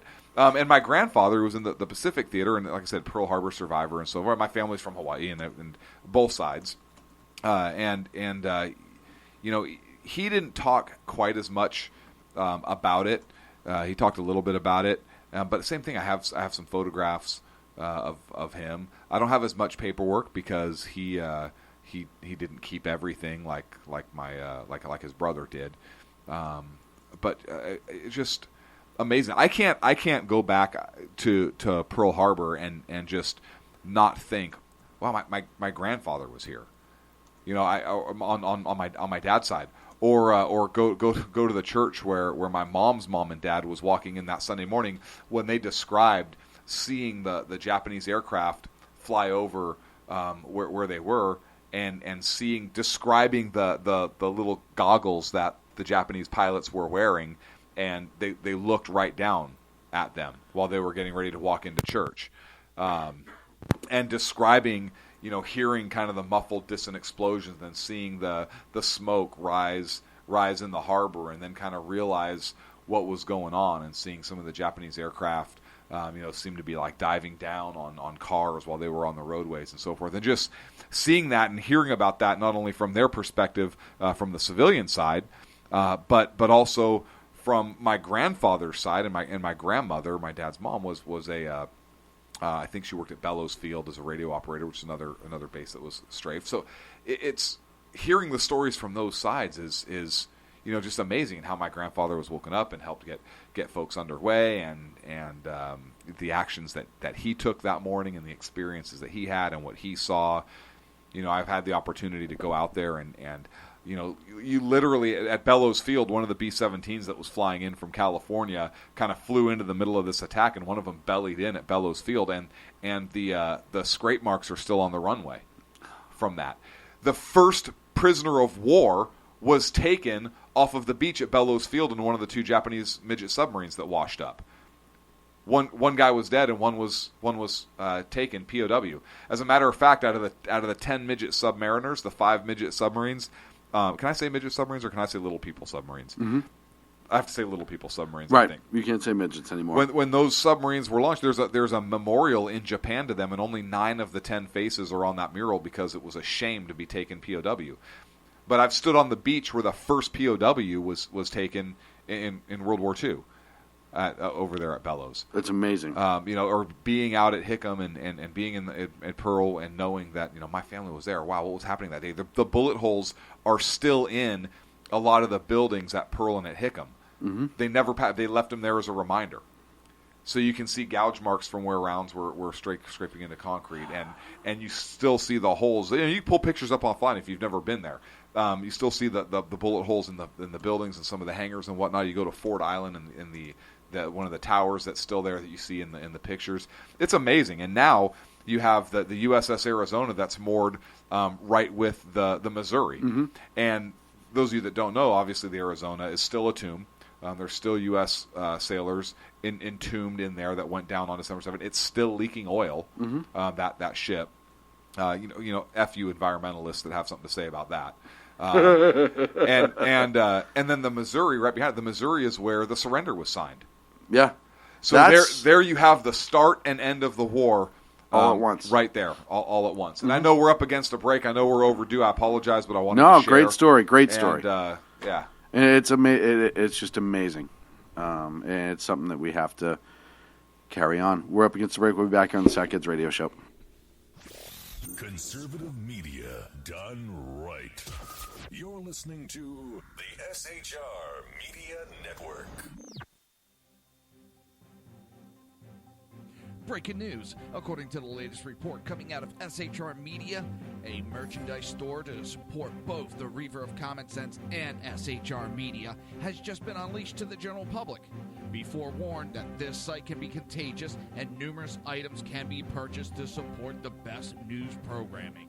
Go to Reaver.one website and click on the store link to check out the merchandise.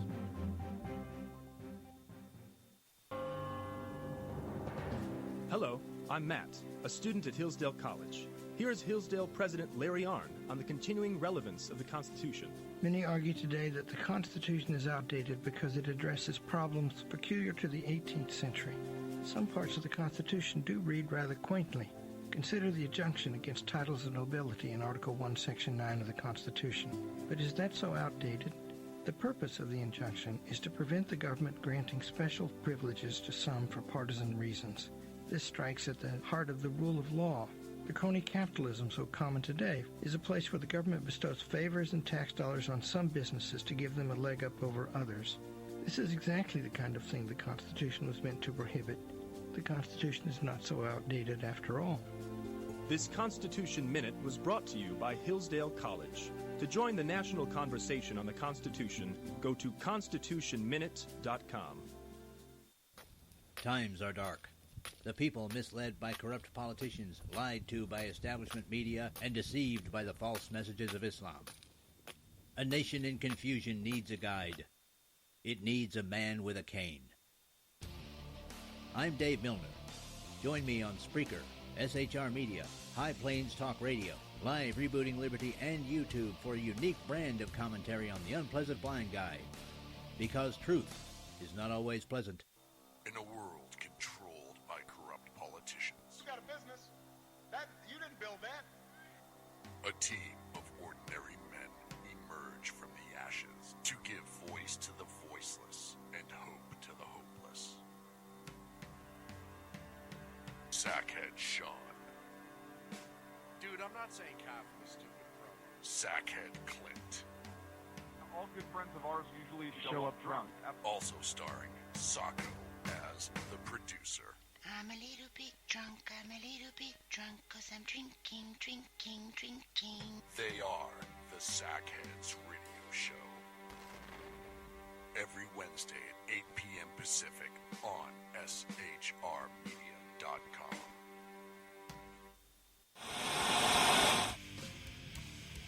Beware, the Jersey Takeover is here. every Monday through Friday, 11 a.m. to 1 p.m. Eastern Standard Time. You can catch the Reaver Common Sense Show, hosted by Jersey Joe, right here on SHRmedia.com and HighPlainsDailyNews.com. Only Jersey can deliver hell like no one else, so consider this your fair warning.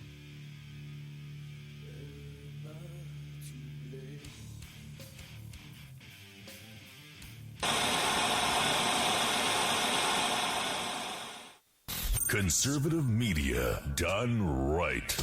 You're listening to the SHR Media Network. And welcome back to the Sackheads Radio Show live in the SHR Media Network. We appreciate you sticking around for the whole second hour. Yeah, not a problem. Look, it was a really good conversation, so I was happy to stay. Wasn't talking to you. Oh. Remember, if you have hate mail for Sackhead Clint, it's shrhatemail@gmail.com. Or www.screwoff. Or if you want to tweet him exactly, it's Sackhead Clint on Twitter. Let's see if you broke. I want to see if you broke the plane this evening. I like how when you set goals, typically it happens. Like what was the first goal you set? Like 10. 10. Right? I think 10. And then we officially have you. You ready? Drum roll. Yeah. Yeah. 70.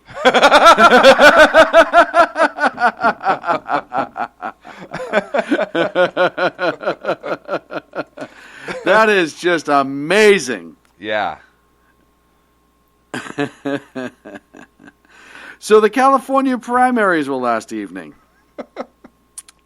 The California primaries. How do I even turn this thing on? The tweet machine? Yeah. What is this? Oh, man. The big story of the night, Clinton took New Jersey. Everyone knew that was coming. No, I didn't. Sanders won North Dakota. Sanders won Montana. Jersey, like I said, Clinton won. New Mexico, Clinton won. South Dakota, Clinton won. Trump won all the ones that the Republicans were in last night, with the exception of, I think it was... Are there any more Republican primaries, or are the Republicans done? Done. So, I wanted to... Was it North Dakota or South Dakota? When I was reading it last night... Dakota. There was 126 Democratic votes for Hillary Clinton and 218 for Bernie. He won by a landslide. Where was this? It was one of the Dakotas. I forget exactly which one. It's a caucus state versus just a straight primary, but still, it's pretty damn comical. When your total numbers are in the low hundreds, shows you a little bit about that state. The only one left, I believe, is D.C. coming up next week, and Hillary's already projected to win that. Perfect. They've already called it for Hillary. Perfect. Polls haven't even opened. Right. Right. The stripper polls are. As we mentioned earlier in the show, the biggest surprise of the night was California. We've been told for 2 weeks that it was going to be literally by a 2 point. Weird. Could take days to certify. Weird. We already talked about that, though. Weird. And a 30-point difference. Hey, completely unrelated story. What? Nothing, go on. No, completely unrelated story. I wonder where the Secretary of State in California was last night. Who endorsed Hillary? I want to say at Hillary. And polling didn't bear that out at all. Weird. Right. It's very it's strange. odd. It's strange. We're not saying anything shady's going on. I want to be perfectly clear. We're not saying that the California Secretary of State, who endorsed Hillary Clinton, who's supposed to be impartial and conduct elections fairly and equitably, we are not saying whatsoever that even though polling was so tight, they probably should not have been able to call it that soon, yet Hillary won in a landslide as calculated by the Secretary of State's office, which is completely outside of any polling anywhere. We're not saying that there's anything shady going on there. No, and why would you? No, we're just simply making an observation. And I do have one clip from Hillary. They both had press conferences last night. And this was Hillary on her primary win. Yeah.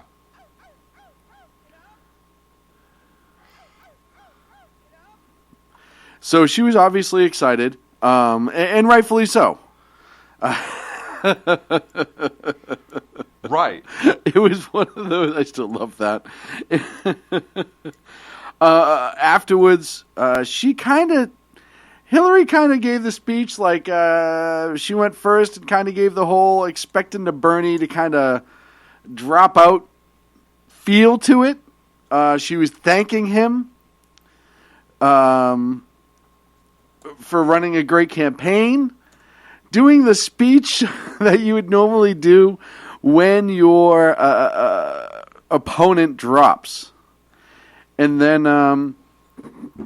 Bernie came out. And one of the first things Bernie really got to right away when everyone was wondering if he was going to drop. Hell no, to the no, no, no, hell to the no. He's got a lovely voice. No, that was Obama. That was I thought Obama. allegedly that was Obama. We heard. You know, speaking of dropping it like it's hot, I wonder if the Democrats felt the burn and that's why they're dropping him. Well, a little bit of penicillin Like for the it's burn. hot. A little bit of Yeah. penicillin for the burn. Bernie came out and essentially said, "We're fighting it to the end. Yes, we're not done. You're not Yes. getting rid of us that easy." Right. I give hope he the old runs third party. I give the old bugger a lot of credit. I wonder if he's going to run third party. I think he will, because he is a socialist, and he took some states. Yes, I bet he could pull some electoral votes. I think he could spread her out. The votes. The Don't votes. be dirty talking about No, Clinton right now.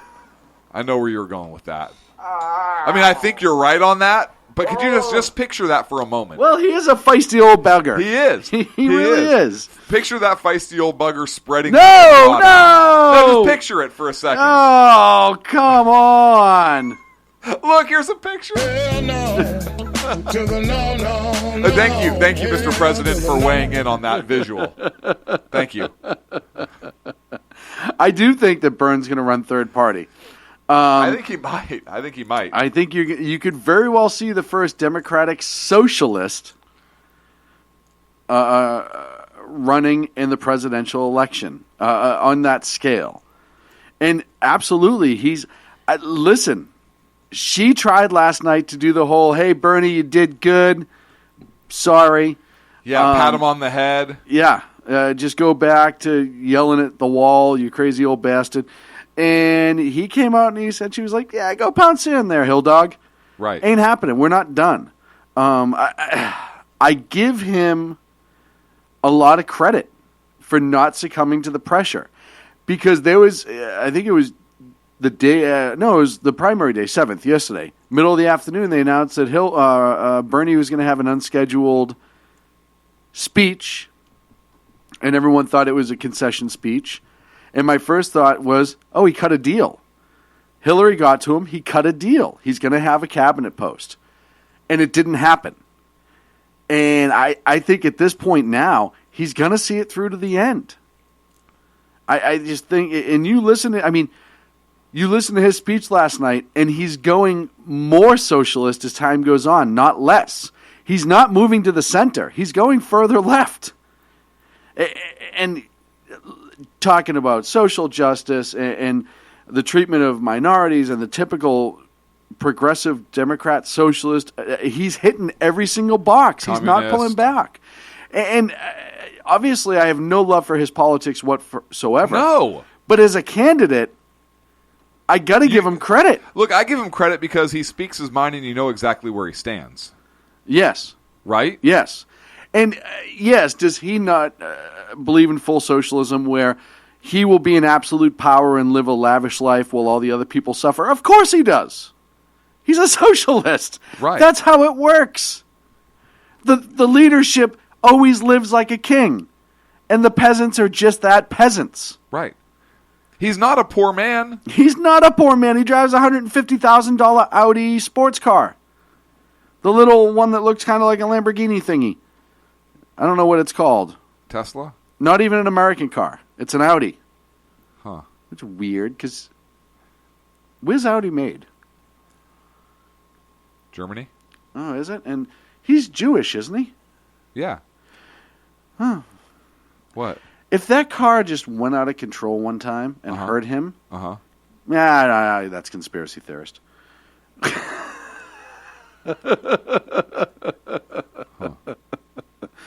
Oh, man. But you see, I mean, he's running a hell of a campaign. He's doing a good job as a socialist. Like I said, as a conservative, I got no love for him. But as a pundit, sitting back and watching him run this campaign, he's doing a hell of a job. And he's out Hillary-hilling. He's out Hillary-ing. He's out Hillary-ing Hillary. Hill-dogging? He's out hill-dogging the hill-dog. It's like prairie dogging. No, that's a totally different thing. Is it? Yes. I don't even know. So confused. By the way, if he runs third party, I think he'll get some electoral votes. Last time that happened was George Wallace. Really? Yep. 1968, George Wallace as an American independent pulled 46 electoral votes. Richard Nixon 301, Hubert Humphrey 191. That's amazing. Yep. And then the other people who've run third party since that time have pulled 0. John Schmitz, the American Party, Eugene McCarthy, Independent, John B. Anderson, Independent, and then Ross Perot in 92 and 96 for Independent, and then Reform Party, and then Nader with the Green Party in 2000. In the last 3 elections, no one. But the actual last third party candidate to get electoral votes was 1968. Wow. George Wallace. And you could see that yet again. Yeah, and then prior to that, it was 1948 with Strom Thurmond.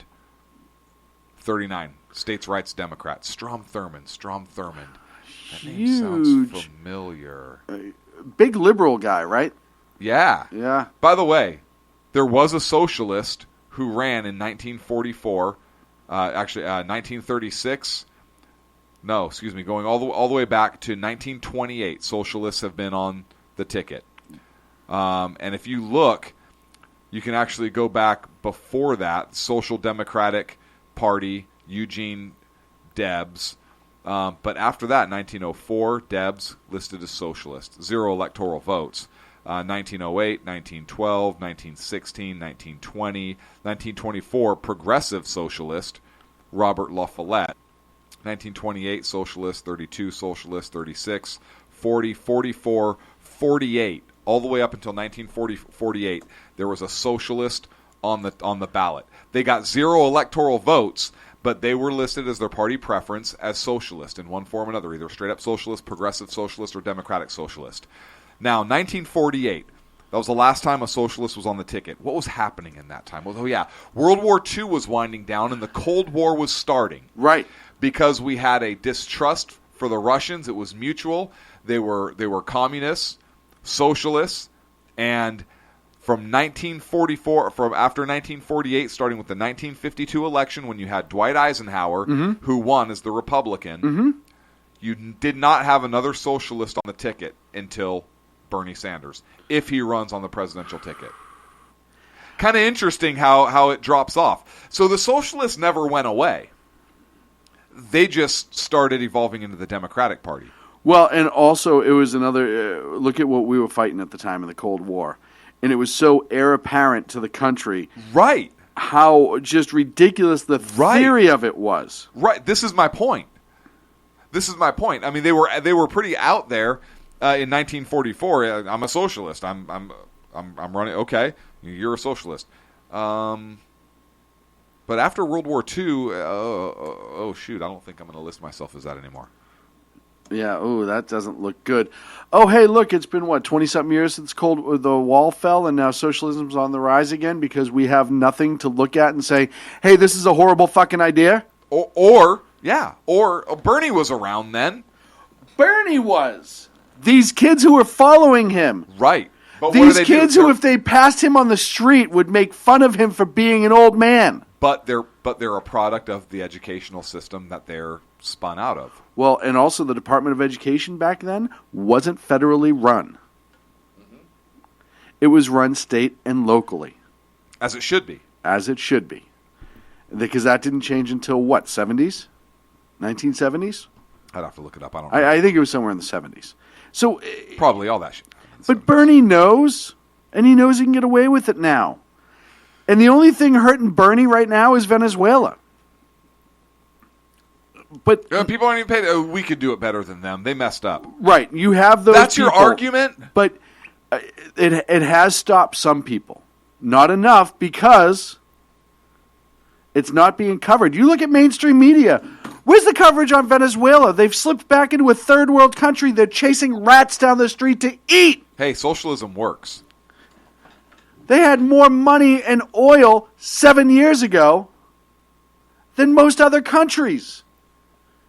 And socialism destroyed it, and you don't see it anywhere. It's crickets. Friggin' crickets. You heard it on this show. You see it on Facebook. You see it on Twitter. A couple of other of our friends have talked about it. Absolutely. But even Fox and some of the big ones, nothing. Not a damn word. Meanwhile, you have Bernie Sanders, who, like I said, now I'm going to attack his politics instead of how he ran, who's a socialist loon. He's a friggin' wingnut. And that's an insult to wingnuts.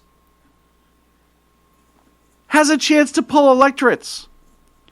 Has a chance to go third party as a socialist, and he will go as a socialist. I hope so. He's been trying this whole time to get people to be okay with socialism. And he's going to run and do it in our country because our history is not taught. Our children are not educated. And we get fed this bastion of lies about the beauty of friggin' socialism. We don't get fed anything. Not us, but as a nation, these kids. Yeah. They're still us. You know what? They believe it because they're painted. It's this beautiful picture is painted. Right. Right. And the founding fathers and our founding ideals in this country are marginalized. Yes. And minimized and mocked and old and outdated, and the kids are taught that it's okay to judge their actions through today's standards. Yes. And you can't do that. The kids are taught that America came up with the idea of slavery. Right. America had... No. Guess what? America freed the slaves. Yeah. When we were British colonies, we had slavery. Right. We worked to free them as soon as we became a nation. As soon as we're talking, look, the principles and ideals that Thomas Jefferson outlined in the Declaration of Independence, the way the Constitution was framed and the way that was set up, was all set in motion to end and abolish slavery in America. Not all states accepted slavery.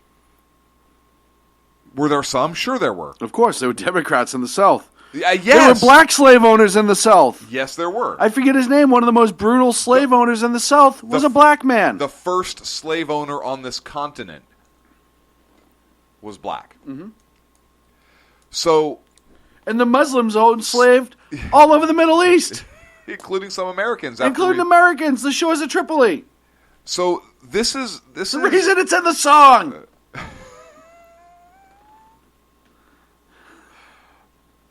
Look. God damn it. I know. But this is what happens when you don't teach history, right? Right. Kids don't learn that, no, Americans ended slavery. We ended slavery through our founding documents and all the way up until it culminated in a civil war for states' rights and other things, but it was certainly a catalyst. So the Republicans actually started the civil rights movement. Shh, that's a dirty secret. You can't say that. You're racist. You're not allowed to. You're not allowed to say that. Yeah. I can't believe we're already 2 minutes and 9 seconds from being done. It goes so quick. It goes so damn quick. Talk about Freedom Fest. Let's talk about Freedom Fest. How many people in the chat room are going to Freedom Fest? More importantly, we're going to Freedom Fest. More importantly, we are going to Freedom Fest. And we're bringing Sacco's hairy little butt with us. We have confirmed that Sacco will make an appearance at Freedom Fest. Make an appearance or be there? He will make an appearance. He doesn't know if he can do the entire time. So we may only have 48 hours to brutalize him, which I fully intend on doing. If you go to freedomfest.com, if you want to get more information about Freedom Fest, July 13th through the 16th in beautiful Las Vegas, Nevada. There are room deals on the website. You can get flight deals. Hey, Southwest right now has a $49 round-trip deal from California to Las Vegas. So if you're in the California area and you want to go to Freedom Fest, it's a no-brainer. Yeah. It's a no-brainer. Fortunately, we have a business credit card. Yeah, so we're actually going first class. Right. That means we're going to pay the $15 or whatever it is to get checked first. in automatically, right? That's all that means. And the title of Freedom Fest, or the theme this year, is Freedom Rising. A little bit from the website. This is the first line, which I love. What is freedom? For many, it is found in the Bill of Rights, the Constitution, and the Statue of Liberty. So it tells you what kind of event Freedom Fest is going to be. We're looking forward to it. Going to be awesome. We're going to be right on Media Row, and we're absolutely excited. And if you want to advertise with us for that week, including at our booth, reach out to us, sackheadsradio@gmail.com. Thank you, sir, for being with us tonight. Are we going to pose for photo ops this year? Hell yeah. Are we? $15 a piece. $15. We're going to pay you $15. It's a gigantic it's a gigantic capitalist event. Right. Who would blame us for it? That's what I'm saying. They would all be like, "Oh, you're not charging for your autograph? I don't want it then." Oh man, we're looking forward to it.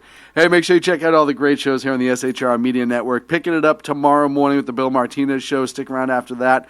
Jersey Joe will bring you through your afternoon if you're on the East Coast. If you're on the West Coast like me, you get to listen to him as you have coffee. Great programming all afternoon and through tomorrow night. The Exceptional Conservative Show tomorrow night. Of course, Agador's all over the Unpleasant Blind Guy is all over the SHR Media Network. News and commentary, Dan Butcher. Check out our media partner, High Plains Pundit, and all the great stuff he's got going on over there. Sitting over there with the big nose staring at me with a goofy grin on his face is Sackhead Clint. Sitting over there with his big hairy belly staring at me like Baloo, just all rocking back, is Sackhead Sean. Bare necessities, the simple bare Stop. necessities. See you next week. Love you. I was talking to you, Sean. The best late-night conservative talk show in America, Sackheads Radio. And listen, there are no people better on the air to give you the best in conservative talk than Sackhead Sean and Sackhead Clint. And we're working on immigration papers for a certain other guy who happens to work here, too. For those who are tuning in around the world to the best in late-night conservative talk, Sackheads Radio. Pack news. Pack news. Radio. Pack news. Pack news. Radio.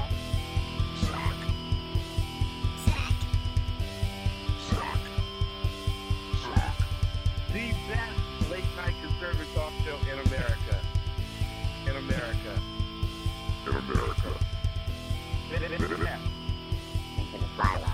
And in this web was a large, I'm pretty sure it was the biggest spider I've ever seen.